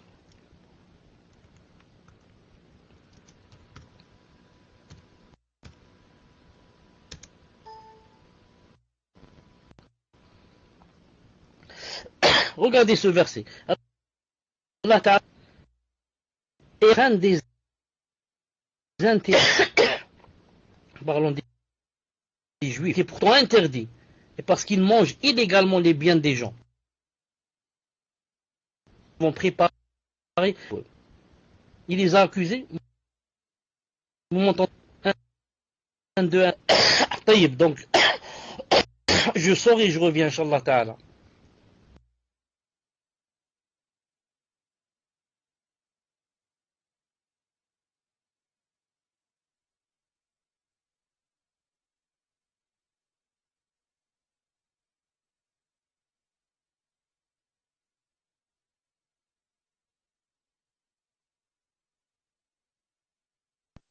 Akhi Muslim, si tu essayes de sortir et de rentrer comme cher, peut-être que le son reviendra bien, Inch'Allah.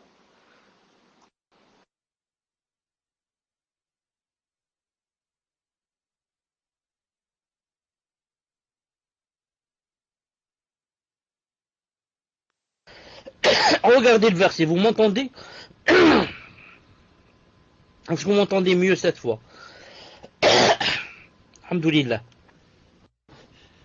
Et à cause de ce qu'ils prennent des intérêts usuels, ils font la riba. Et pourtant c'est interdit qu'ils fassent la riba, et ils mangent illégalement les biens des gens. Parlons des Yahoud. Et pourtant, le prophète sallallahu alayhi wa sallam, quand les Yahoud, et même les gens du livre, les autres, c'est-à-dire les chrétiens, les invitaient, ils allaient chez eux.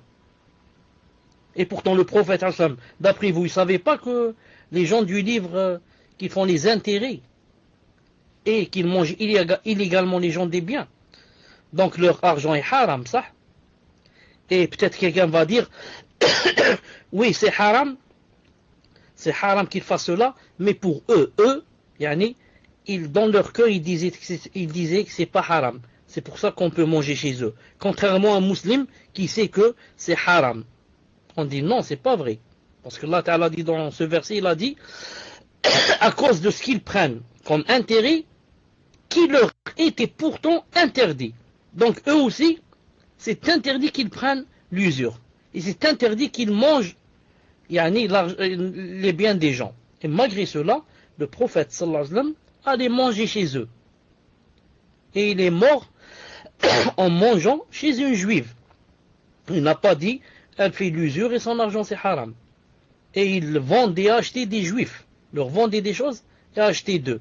Il n'a pas dit, maintenant quand ils vont payer, ils vont me donner l'argent de l'usure. Et l'argent, non. Pourquoi? Parce que le haram ici, c'est le haram li kasbihi. Le haram qui se trouve pas, c'est pas l'argent qui est haram. C'est ce qu'ils ont fait qui est haram.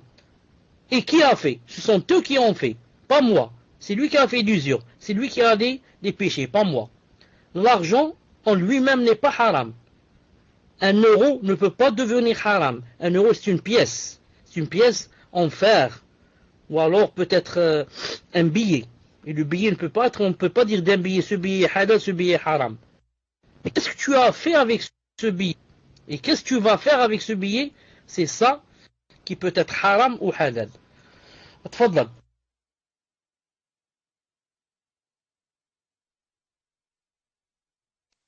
Barakallahu fikum, cher. Question suivante. Donc, je vous repose l'autre question, car vous m'avez coupé. Donc, le frère demande, concernant le fait de solliciter Allah Ta'ala par son unicité. Le frère dit qu'il n'a rien compris.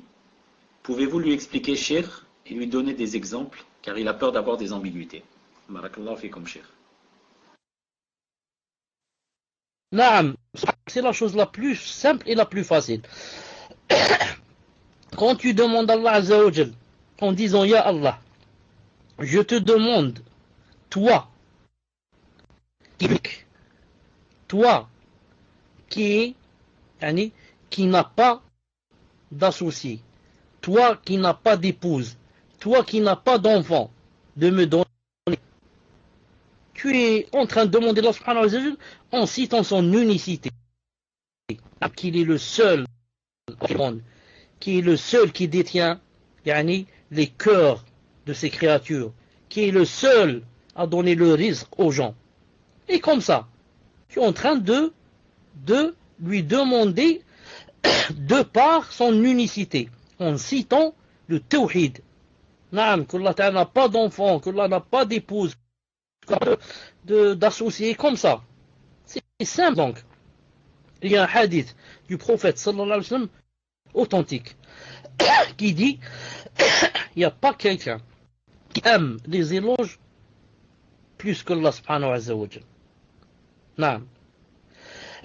Il y a une grande différence quand, par exemple, je lève mes mains et je dis Ya Allah, je suis malade, yani, guérissez-moi.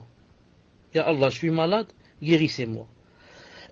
Et entre celui qui dit Ya Allah, Ya Al-Azim, Ya Al-Rahman, Ya Al-Rahim, Ya Allah, Ya Man Shafaita, et il commence à citer les gens, Ayoub, Ya Man Shafaita Ibrahim, Ya Man Kada, Ya Man Kada, et je commence à lui faire des éloges.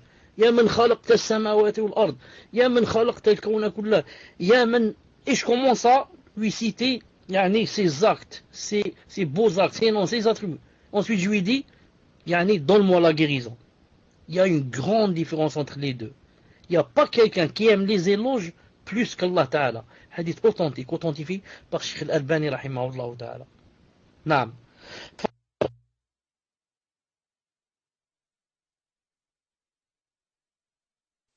Barakallahu fikum, cher. Question suivante d'un frère qui vous dit Cheikh, qu'Allah le Tout-Puissant vous préserve, ainsi que votre famille, et qu'il vous récompense fi dunya wal akhirah. Naam, Akhi Muslim, si tu peux demander donc au frère si c'est bien clair pour lui maintenant. Barakallahu fik. Donc après, Cheikh, avoir fait dua pour vous, votre famille, pour les admins et pour l'ensemble, on lui dit Amin wa iyyak ya akhi. Le frère demande Ya Cheikh, ma question concerne la aqida de nos enfants.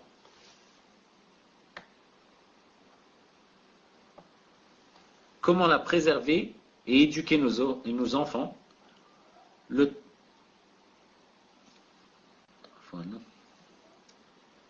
parce que la fenêtre remonte quand Muslim est rentré. Donc une question chère en ce qui concerne la aqida de nos enfants. Comment la préserver et éduquer nos enfants le temps qu'Allah Ta'ala nous facilite la hijra dans le pays de Kufr, surtout dans les écoles et le pays, et dans l'ensemble du pays, cher. Jazakallahu khairan. La fenêtre remonte à chaque fois que Muslim rentre et sort.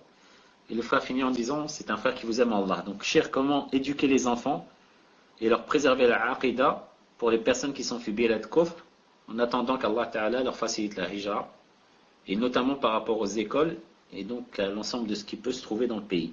Barakallahu fikum, cher.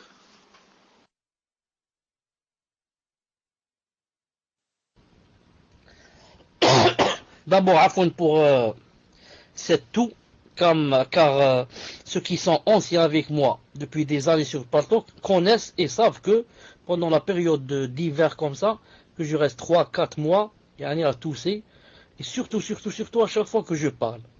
C'est une sorte d'allergie.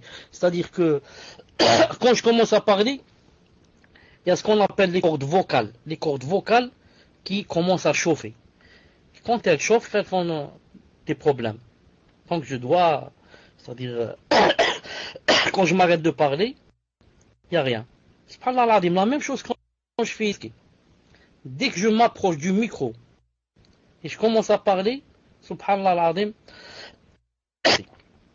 au point où, ça m'est arrivé déjà 2 ou 3 fois, des gens se lèvent de la mosquée, partent chez eux, ceux qui habitent pas loin de la mosquée, et me ramènent des tisanes. Quelqu'un m'a ramené la fois passée du miel, l'autre m'a ramené je ne sais quoi, quelque chose que j'ai bu, je ne sais pas quoi, il m'a dit c'est pour la toux, c'est pour ceci, pour cela, Jazallah khairan, et je ne sais pas ce que j'ai bu, quelque chose de avec sa bonne niya. Donc le scanner, je pense, wallahu ta'ala alam, que c'est pas une question de scanner, mais c'est une question au niveau du gosier, corde vocale, et quand je parle beaucoup, etc. Wallahu ta'ala alam, car ceux qui me connaissent savent que je n'ai jamais cette chose en été. Seulement quand il fait froid, j'ai cette chose. Et je n'ai jamais cette chose en été, bi'idhnillahi ta'ala, et pour la personne qui dit qu'elle veut m'envoyer de l'argent pour passer un scanner, je lui dis qu'Allah subhanahu wa ta'ala bénisse ton argent, mais Inch'Allah ta'ala, c'est seulement une question d'allergie. Wallahu ta'ala alam. Donc, je dis, pour la aqida, c'est comme a dit Cheikh Ben Uthaymin, rahimallah, pour les enfants. Il a dit, en quoi? Il a dit, on leur parle, quand ils sont jeunes comme ça, 6 ans, 7 ans, on comprendre. On leur parle d'après leur niveau. On ne rentre pas dans les choses qui les dépassent et qui vont leur faire comprendre que Allah Ta'ala, par exemple, a des pieds, des mains, etc. Et ça va le faire croire que Allah Ta'ala, c'est comme nous. On commence par leur dire que regardez, ce soleil, c'est Allah Ta'ala qui l'a créé, qu'on doit tous mourir et qu'il y a un paradis qui nous attend, il y a l'enfer. Le paradis, c'est pour les gens qui prient, qui ne mentent pas, qui ne loupent pas les rendez-vous, qui obéissent aux parents. Et l'enfer, c'est pour ceux qui boivent l'alcool, qui font le haram, ceci, cela. Ça, c'est déjà la aqida. Je leur parle des prophètes, la vie des prophètes, et comme ça. Inch'Allah ta'ala. Et comment se préserver dans le pays de Kufr? Ça, c'est chacun fait de son mieux pour, Inch'Allah ta'ala, préserver leurs enfants. D'abord, comment faire le possible pour les mettre dans une école musulmane, et à la maison, de les surveiller, surtout si on a la télé. Surtout si on a la télé, et si on l'a dans un pays de Kufar. C'est vraiment grave. Donc, comment surveiller les enfants à la télé, comment les surveiller sur Internet.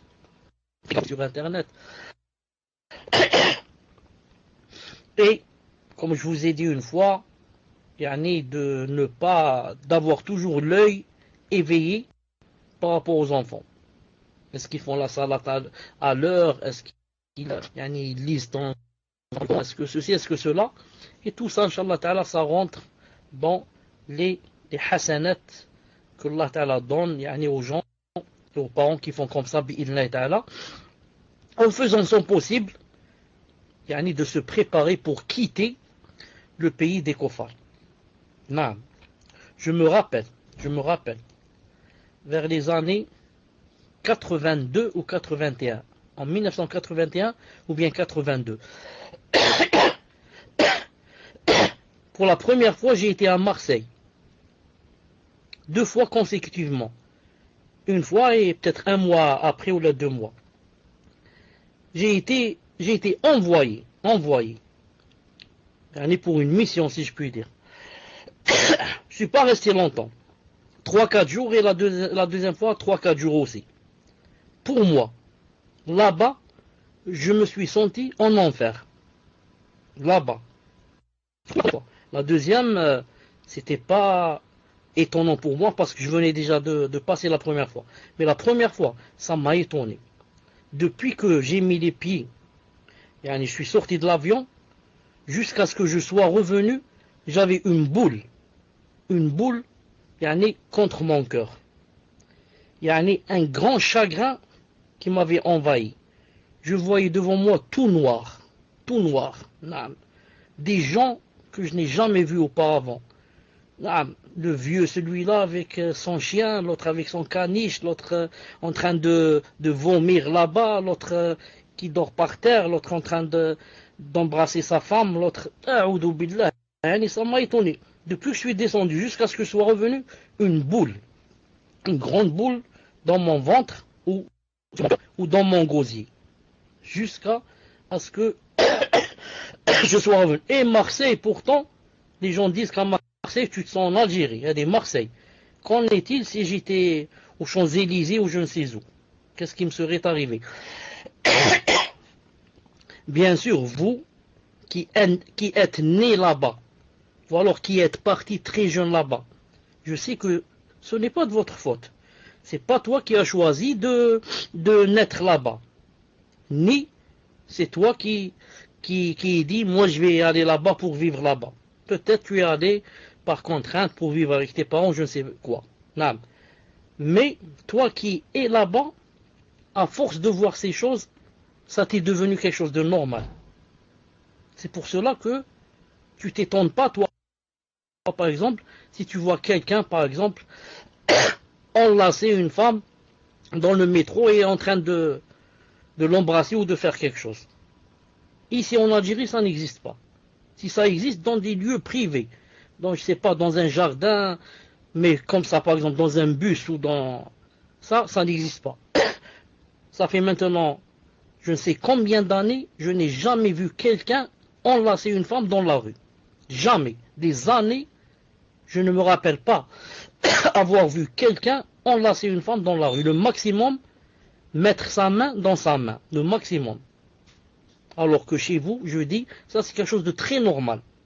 Et c'est le contraire. C'est quelqu'un qui n'enlace pas, etc. Celui-là, il n'est pas normal. Car, c'est ça. Pourquoi on dit donc le pays de Kofar, qu'il faut les éviter, etc.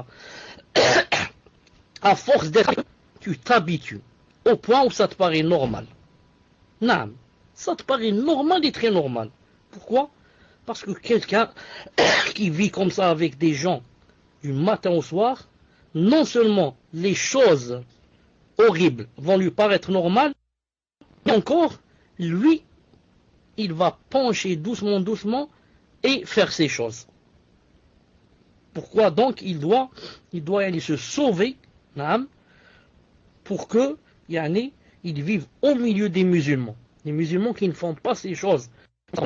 Et où il y a l'islam, tu entends le adhan, tu n'es pas complexé dans la rue avec ton djidbab, avec ton niqab, avec naam, tu marches la tête levée, il n'y a personne qui fait un clin d'œil, personne qui s'il t'insulte, il t'insulte en toi, pas à cause de ton niqab et ta religion, etc. Naam.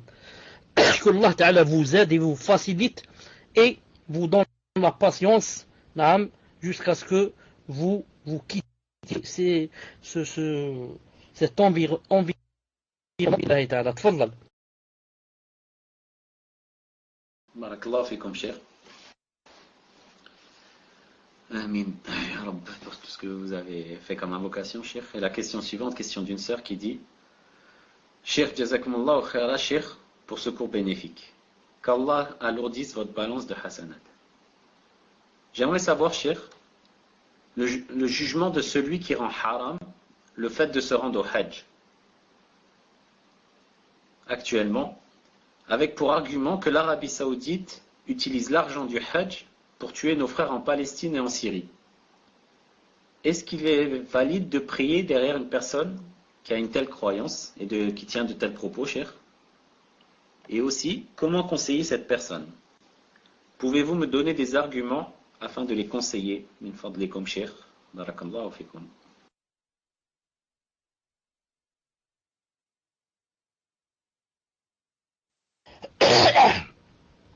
D'abord, je dis à Mouahidin, barakallahu fik pour le conseil, il est arrivé, bi'idhnillah ta'ala. Naam, je dis, cette personne, tu ne peux pas la conseiller. Cette personne, tu dois lui corriger, sa aqida d'abord. Naam, cette personne est vraiment loin. Est une égareuse. Elle est égarée, et égare les gens en disant ainsi. Donc elle est égarée, et elle, en même temps aussi, qu'est-ce qu'elle fait? Elle égare les gens. S'il y a une autre mosquée proche de celle-là, il vaut mieux prier dans une autre mosquée.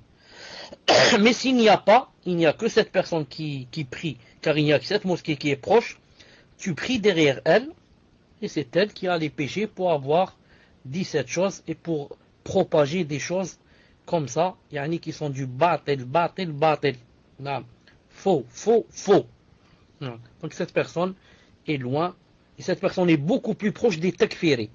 Cette personne est beaucoup proche de la aqida des takfiri. Le takfiri, qu'est-ce qu'il a entre autres? Les khawarij de nos jours, contemporains. Les enfants de Dhul Khuwaysira, les enfants de leur aïeul, leur grand-père, Dhul Khuwaysira. Qu'est-ce qu'ils pensent? Tous, ils sont unanimes à dire ça, que l'Arabie Saoudite, c'est le pays, c'est le premier pays ennemi. Pourquoi? Parce que Zama, d'après eux, Zama ils sont musulmans, mais ils ne pratiquent pas et ils mangent l'argent des gens et ils envoient cet argent aux Yéhouds, aux Juifs pour tuer les Palestiniens. Subhanallah al-Azim. Subhanallah al-Azim. Hasbunallah wa ni'mal wakil. Hasbunallah wa ni'mal wakil. Hasbunallah wa ni'mal wakil. Tu crois que l'Arabie Saoudite, quand elle envoie et envoyait de l'argent pour combattre en Afghanistan, pour combattre les Américains en Afghanistan, pour combattre en Tchétchénie, pour combattre dans la Serbie et dans d'autres pays, tu crois que ils vont venir te dire, voilà, on est en train d'envoyer de l'argent pour que ils mettent contre eux les États-Unis et toute l'Europe. Donc, ils sont en train d'envoyer de l'argent pour combattre les kuffars des Serbes, etc. Subhanallah al-Azim. Cette personne, c'est faux sur faux, faux sur faux, faux sur faux, mais tu ne peux pas lui donner de nasiha parce qu'il est dans un minhaj faux. Tu peux lui corriger tout le minhaj, de zéro, de la base, et après il pourra comprendre ce qu'on est en train de dire, bi'idhnillah ta'ala. Mais si tu peux faire un nasiha, fais-lui, dis-lui, taqillah subhanahu wa ta'ala, qui a envoyé, et qui a envoyé Oussama Ben Laden, qui l'a envoyé en Afghanistan combattre les Russes, si ce n'est pas Cheikh Ben Uthaymin rahimahullah et les savants d'Arabie Saoudite et l'argent de l'Arabie Saoudite aussi. نعم تفضل بارك الله فيكم شيخ.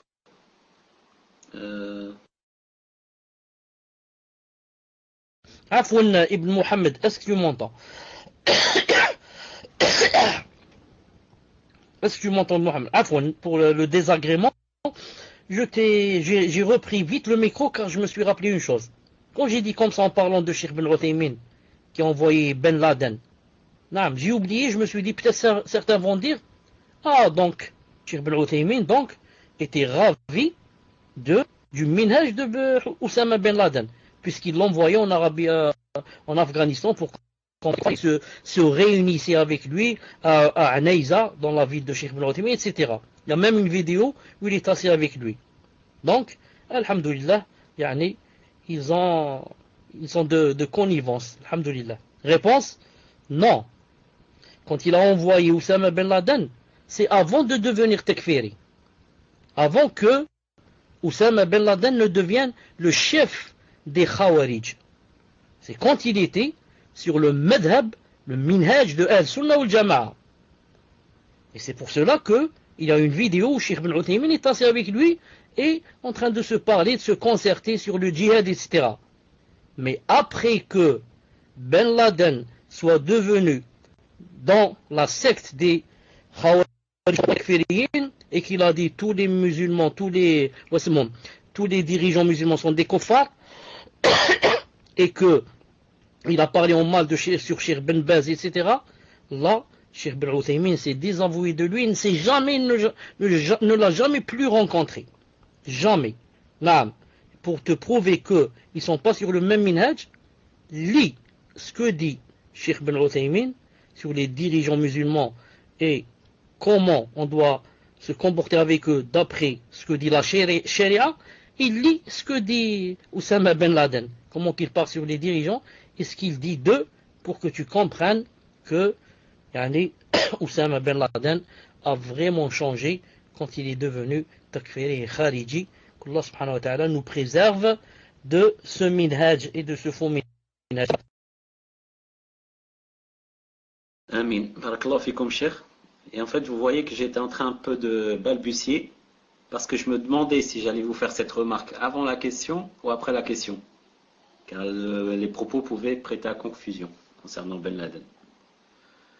Question suivante, donc question d'un frère qui dit « Cheikh, qu'Allah vous récompense en bien. J'ai une question sur le takfir. Doit-on dire d'une personne qui insulte Allah Azza wa Jal ou sa religion que c'est un mécréant? Ou doit-on obligatoirement ramener les preuves, etc., pour dire de lui que c'est un kafir? Veuillez nous éclairer plus spécialement sur la personne qui insulte Allah ou son messager. » Et Akhi Fawzi, si tu peux bien noter la minute à laquelle Cheikh va répondre à cette question, car c'est une question qui revient pratiquement à chaque cours, et la mettre sur ton site, Inch'Allah. Allah fait comme Cheikh. En règle générale, les savants sont unanimes à dire que quiconque insulte Allah Ta'ala ou bien son messager est un kafir. Et s'il était un musulman, avant d'insulter, il a apostasié. Il est devenu kafir. Mais pourquoi les savants disent que, certains disent, il faut établir la preuve. Il faut établir la preuve, pourquoi? Parce que des fois, la personne qui cela, des fois remplit pas les conditions, ou alors a des empêchements. Une personne, on lui a mis le revolver sur la tempe, et on lui a dit d'insulter Allah Ta'ala. Celui-là, il n'est pas kafir. Parce qu'il n'a pas voulu insulter. C'est le revolver qui lui a fait peur. Il l'a insulté. Il من أكره وقلبه مطمئن بالإيمان ولكن من شرح بالكفر صدرا. Cela, من شرح بالكفر صدرا. Des fois, on entend qu'insulter Allah subhanahu wa ta'ala et on va dire de lui c'est un kafir. Ensuite, il se trouve quoi? Que c'était un fou. Un fou, connu qu'il est tout le temps dans l'hôpital psychiatrique. Et un fou ne peut pas être kafir. Vous avez compris? On entend quelqu'un insulter Allah subhanahu wa ta'ala, on dit c'est un kafir. Ensuite on va vérifier, on trouve qu'il n'est pas pubère. Quelqu'un qui n'est pas pubère, tout ce qu'il dit ou fait de mal ne se pas contre lui. Ne se compte pour lui que les choses qu'il fait de bien. Mais s'il insulte Allah ou le prophète, rien ne s'inscrit contre lui. Pourquoi? L'enfant jusqu'à ce qu'il devienne pubère. Et c'est pour ça que les savants disent qu'on établit la preuve, c'est-à-dire qu'il est possible qu'il y ait des empêche ceci, dit cela, et qu'on ne sait pas, et qu'on va dire que cette personne est kafir. Et si on dit que son est kafir, et kafira, et qu'elle n'est pas, le hadith a dit que ça se renverse, et que le takfir revient sur toi. Mais si maintenant toi tu es sûr que la personne raisonne, et que la personne est pubère, et que la personne n'est pas sous la contrainte, et il se lève comme ça, et il insulte Allah Ta'ala, il faut pas avoir de doute, le moindre doute qu'il est kafir, et qu'il est sorti de l'islam s'il était un musulman, bi'idhnillah Ta'ala. Et plus grave, comme vous savez, s'il insulte le prophète sallallahu alayhi wa sallam. Pourquoi? Car les savants disent que s'il insultait Allah Ta'ala, ensuite dit j'ai fait tauba et je regrette, on le laisse, on lui dit tu as fait tauba, mais nous on accepte ta tauba, et yawm al-qiyamah Allah subhanahu wa ta'ala, si c'est vrai, ou alors tu fais ça, tu nous dis ça par hypocrisie. Par contre, s'il a insulté le prophète sallallahu alayhi wa sallam, on doit l'exécuter. Même si j'ai fait tauba. Car on va lui dire, tu as insulté Allah Ta'ala, on t'a pardonné, car Allah Azza wa Jal, c'est le vivant. Naam, il t'a entendu quand tu as insulté. Et il peut te pardonner. Mais, en insultant le prophète alayhi salam, il est mort. Et il n'y a aucune preuve qu'il t'a pardonné. S'il était vivant, on se vers lui et lui dire, voilà, quelqu'un t'a insulté, est-ce que tu lui pardonnes? Ou alors on l'exécute. Il est possible qu'il te pardonne. Mais maintenant, étant mort, on doit t'exécuter. Et ensuite, Yawm al-Qiyamah, naam, si il te pardonne, et Allah aussi te pardonne, tu viendras avec les musulmans. Naam. Tfaddal. Barakallahu fikum, cheikh. 12e question. Question d'un frère qui dit: Cher qu'Allah vous préserve et vous accorde le firdaus ainsi que les admins. Amin wa lil jami'. Dans les annulatifs de l'islam, il est connu qu'il faut établir la preuve sur les gens qui font de la mécréance avant de dire d'eux qu'ils sont mécréants. Est-ce également le cas pour les catégories de personnes qui font la sorcellerie et ceux qui se moquent de la religion? Le sujet étant délicat, pouvez-vous me préciser la réponse? Barakallahu fikum. Je pense que la question précédente y répond, mais est-ce que vous avez quelque chose, cheikh, à ajouter pour le cas de la sorcellerie et ceux qui se moquent de la religion, cheikh? Barakallahu fikum. Et qu'Allah vous élève en degré, cheikh, ainsi que toutes les personnes présentes dans le salon. C'est la même chose comme ce que j'ai dit tout à l'heure. celui qui fait la sorcellerie se moque de la religion, celui qui se moque de la religion, on va voir. Si c'est un enfant qui n'est pas pubère, il est excusé. Si c'est un fou, il est excusé. Si c'est quelqu'un auquel on a mis le revolver sur la tempe, il est excusé. Si c'est quelqu'un qui est comme nous, normal, aucun empêchement, aucune contrainte, il se moque de la religion, il est devenu kafir. Naam. Et pour la sorcellerie, on prend de l'avis de Cheikh Ibn Uthaymin, rahimahullah, qu'elle est de deux sortes. Celle où on a relation avec les djinns, la personne, ce sorcier est kafir. Et la deuxième, là où quoi, c'est juste des trucs et des médicaments et la queue de la souris, etc. On mélange avec d'autres choses et on boit ça. C'est une sorte de poison, mais ça rend pas le sorcier kafir bi'idhnillahi ta'ala. Et pour le sorcier, c'est bien aussi, si c'est possible, d'établir la preuve sur lui et de lui montrer ce que disent les savants, ce qu'a dit Allah ta'ala, et de lui dire de craindre Allah subhanahu wa ta'ala. S'il dit non et j'accepte pas, etc., il devient kafir si sa sorcellerie a relation avec les djinns bi'idhnillahi ta'ala. Tfaddal. Barakallah fikum Cheikh. Question suivante d'une sœur qui dit: quand des personnes ont une aqida différente et que cela est avéré, comme par exemple les takfir, les chiites, les ikhwan, etc., doit-on les considérer comme nos frères et sœurs et les traiter de la même façon que ceux du minhaj salafi, Cheikh? C'est-à-dire ne pas insulter, ne pas nuire, etc. Donc est-ce qu'ils ont les mêmes droits que les salafis, ou est-ce que ceux qui sont dans des sectes égarées ont d'autres droits ou n'ont pas de droits du tout? Non, 13e question, pardon. Ils ont le droit, les droits des musulmans, les droits généraux. S'il meurt, tu le laves, tu l'enterres, tu pries sur lui. Mais ils n'ont pas les droits du minhaj. Pourquoi? Car en fait, ce ne sont pas tes frères dans le minhaj, ce sont tes ennemis. Naam. Ceux-là, les takfiri, les chiites, ce sont tes ennemis dans le minhaj.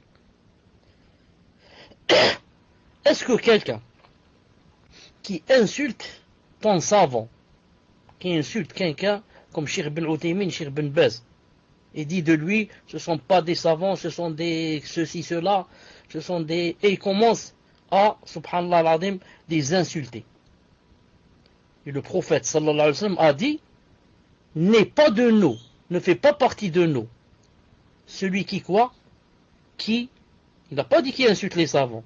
Il a dit seulement celui qui ne connaît pas le mérite d'un savant. Alors, qu'en est-il maintenant si quoi? S'il l'insulte. Et quand le prophète dit X ne fait pas partie de nous, comme il dit, par exemple, celui qui lève les armes contre nous ne fait pas partie de nous. Ça veut dire, comme a dit Cheikh al-Islam, qu'il a fait un grand péché. Qu'il a fait quoi? Un grand péché. Et donc, une personne pareille, qui insulte les savants et qui fait des grands péchés, celui-là c'est mon frère, celui-là c'est mon ennemi. Du matin au soir, lui, il n'arrête pas d'insulter les savants, de m'insulter, de mettre en garde contre moi, de dire que je suis un égaré, que je suis un égareur, que je suis dans la bid'a, qu'il faut me frapper, voire me tuer, si c'est possible, déposer une bombe dans ma maison. Je fais du mal pour lui. Celui-là, je dois lui donner les droits du minhaj, c'est impossible. Le minhaj, c'est mon ennemi. C'est mon ennemi juré. Naam. Moi, par exemple, comme d'ailleurs les savants disent ça. On dit, par exemple, que le rafidi, le chiite qu'on appelle maintenant, est plus dangereux qu'un juif. Pourquoi? Le juif, au moins, il dit que Moussa avait ses compagnons. En parlant, le juif, en parlant du prophète, notre prophète, même s'il ne l'aime pas, mais il reconnaît qu'il a des compagnons comme Abu Bakr, Omar, Uthman, Ali, etc. Les Rawafid, non. Disent les compagnons sont des kuffars. Le prophète Ali lui-même, il avait des problèmes. Une de ses femmes a fait la zina. Aïcha.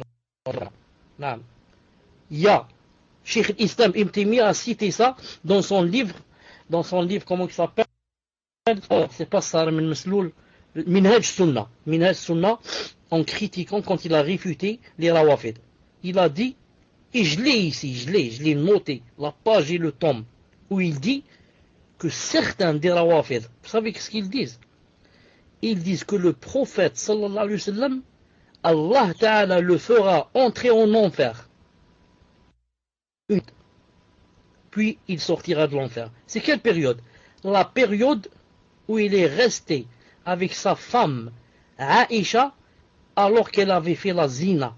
Que Allah Ta'ala nous préserve et maudisse ceux qui ont dit cette phrase. Et les maudissent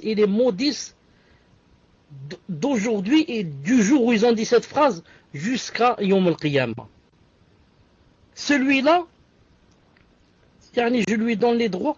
Celui-là, je dis, c'est mon frère. Masha'Allah, voilà mon frère, le Rafidi, comment il s'appelle, avec Hassan Nasrullah de Liban. Voici mon frère qui est venu, Masha'Allah. Le frère Hassan Nasrullah est venu, Masha'Allah. Marhaban, viens, je vais te préparer un jus et je vais te préparer les poissons à manger. Viens, Masha'Allah. Subhanallah al-Azim. Si tu ne détestes pas des gens pareils, va faire un scanner. Nam, va à l'hôpital, demande de faire un scanner sur ton cœur. Ton cœur est malade. Nam, ton cœur est malade. Des gens comme ça, qui disent comme ça sur le prophète, qui disent comme ça sur les sahaba, et tu ne sens pas de jalousie. Tu es là en train de rire et dire, eh oui, Allah Ta'ala a dit, les musulmans sont des frères. Innamal mu'minuna ikhwa. Donc on est tous des frères. Si tu ne détestes pas les ennemis du minhaj, les rawafid, les chiites, les takfiri, les muftadi'a, les tablir, ça veut dire va faire un scanner. Va faire un scanner, ton cœur ne va pas bien.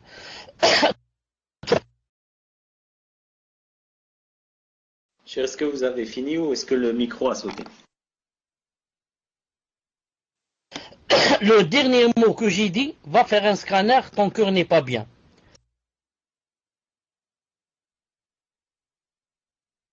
Donc, alhamdoulilah, on a bien reçu tout ça. Enfin, on a bien entendu tout ça. Donc, cher, je vous pose la... Afin pour la coupure, hein.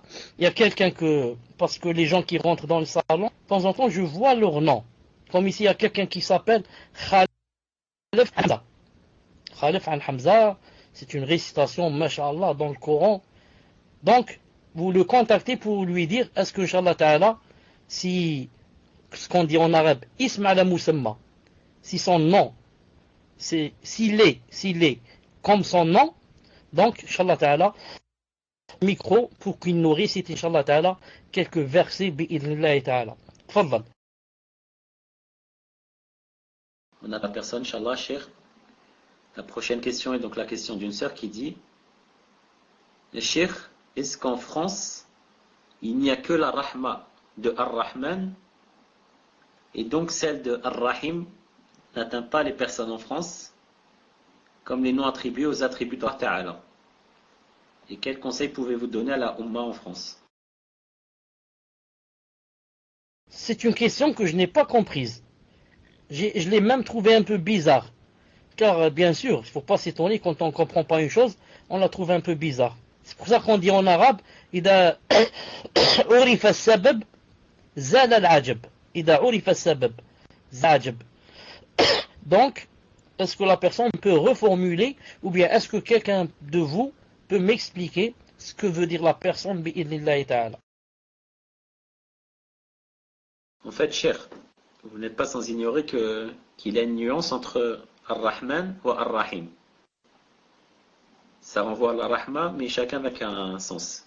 Minha ma hiya wasila ou minha ma hiya wasi'a.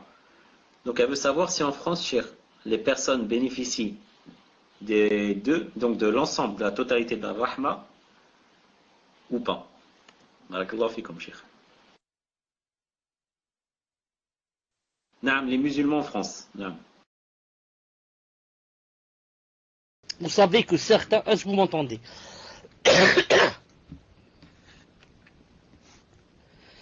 Maintenant quand je tousse, naam, et surtout ces 2 derniers jours, je tousse de ma poitrine. Naam, je tousse de ma poitrine. Walhamdulillah ala kulli hal. Je disais, Ar-Rahman Ar-Rahim. Ar-Rahman, comme on dit certains savants, c'est pour toutes les créatures, même les kuffars. Ar-Rahim, c'est pour les musulmans. Certains ont fait la différence, on dit que Ar-Rahman, c'est un attribut de l'essence. Et Rahim, c'est un attribut de l'acte. Al-Muhim. Pourquoi les musulmans de France, Allah Ta'ala ne serait pas, yani, Rahman et Rahim, les deux à la fois envers eux? Pourquoi pas? Peut-être que, yani, ont plus besoin de Rahma que nous. Car eux, ils sont dans un endroit où ils ont vraiment besoin d'aide d'Allah subhanahu wa ta'ala et de ne pas être délaissés, sinon ils risquent de sombrer. Naam, celui qui, ces musulmans qui sont en Europe, et qui n'a pas d'excuse pour rester là-bas. Il est possible que celui-là, que Allah Ta'ala soit en colère contre lui. Mais la personne qui est là-bas, ou alors qui n'a pas les moyens de quitter, et qui dans son cœur, Allah Ta'ala sait que si elle avait les moyens, elle ne serait pas là-bas, mais qu'elle serait peut-être en Arabie Saoudite, du moins. Donc, naam, Allah Ta'ala est Rahman Rahim avec cela. Et vous connaissez la fatwa de Cheikh Ubayd al-Jabiri, Hafidahullah Ta'ala, qui a dit que le moindre mal serait par exemple de vivre yani, à Birmingham, en Angleterre, plutôt qu'en France. Au moins il a dit là-bas, pour celui qui ne peut pas faire la hijra, au moins là-bas, il y a, masha'Allah, les mosquées, les frères, les douros, les ceci, les cela. Là. Donc, il y a toujours ce qu'on appelle moindre mal. Mais par contre, quelqu'un qui est ravi d'être parmi ces kuffars, est ravi de vivre avec les kuffars, et qui a les moyens de quitter, il ne veut pas quitter. Celui-là, s'il meurt, c'est vraiment difficile pour lui. Naam, tfadlal. Barakallahu fikum, cher. Question suivante, question d'un frère, Fidahullah, qui dit Barakallahu fikum pour le dars, cher, et qu'Allah vous élève en degré, ainsi que nous. Donc la question est, pouvez-vous nous réexpliquer le passage dans lequel il est question de shirk, dans le fait d'aller voir le docteur quand on a une maladie? Barakallahu fikum, cher. 15e question. Une seconde, je vous cherche un verset. Une seconde. Je fais non.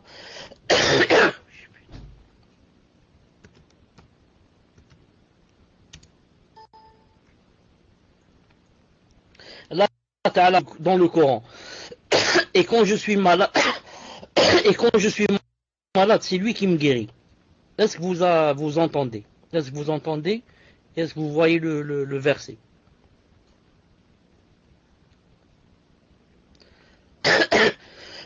Est-ce que vous m'entendez? Vous voyez le verset? Alhamdulillah. Donc, Allah Ta'ala a bien dit, et quand je suis malade, c'est lui qui me guérit. Ni le docteur, ni le médicament, ni l'opération chirurgicale. C'est guéri. C'est pourquoi beaucoup de gens ont pris des médicaments et n'ont pas été guéris. Et beaucoup d'autres n'ont pris aucun médicament et ont été guéris. Donc moi, si je vais chez le médecin, c'est car le prophète, il a dit, soignez-vous. Il a dit, il n'y a pas une maladie qui n'a pas de remède. Que les gens le sachent ou ne le sachent pas. Comme ça, il a dit, sallallahu alayhi wa sallam, il a dit, soignez-vous. Moi, je vais chez le médecin dans le but qu'il me donne des médicaments pour que Allah subhanahu wa ta'ala me donne la guérison. Mais je ne vais pas pour qu'il me guérisse. C'est pour ça que j'ai dit tout à l'heure, si je vais chez le médecin dans le but que c'est lui qui va m'enlever le mal que j'ai dans le ventre, ça devient dans le grand shirk. Mais je vais chez le médecin dans le but qu'il me donne des médicaments. Ces médicaments, Allah Ta'ala les a fait comme sabab pour que ça donne la guérison. Mais le médecin peut me donner la guérison. Le médicament jamais peut me donner la guérison. C'est Allah Ta'ala qui donne la guérison. Le médecin et le médicament, ce sont juste des sabab. Les sabab, ils ne peuvent me donner aucune guérison. La preuve, si le médecin pouvait me donner une guérison, alors pourquoi lui, il tomberait malade? Pourquoi il ne donne pas la guérison à lui-même? Pourquoi il se laisse tomber malade? La preuve que la guérison ne vient pas de lui, mais vient d'Allah subhanahu wa ta'ala. Le seul. Naam. Voilà, Inch'Allah ta'ala, pour aujourd'hui. On arrive ici, on arrête ici parce que j'ai des difficultés maintenant quand je tousse. Ici, le frère a dit qu'il connaît cette riwaya mais qu'il ne peut pas prendre le micro. Barakallahu fi et jazallahu khayran. On ne peut pas lui demander quelque chose qu'il ne peut pas faire. Jazallahu khayran. On arrête ici, Inch'Allah ta'ala. On rencontre très bientôt, Inch'Allah ta'ala. Subhanakallahumma bihamdik. Ashhadu an la ilaha illa ant. Astaghfiruka wa atubu ilayk. Assalamu alaykum wa rahmatullahi wa barakatuh. Désolé d'avoir coupé. Mais, alhamdoulilah, c'est pas de ce. Mais si je continue, ça va me faire beaucoup mal. Assalamu alaykum wa rahmatullahi wa barakatuh.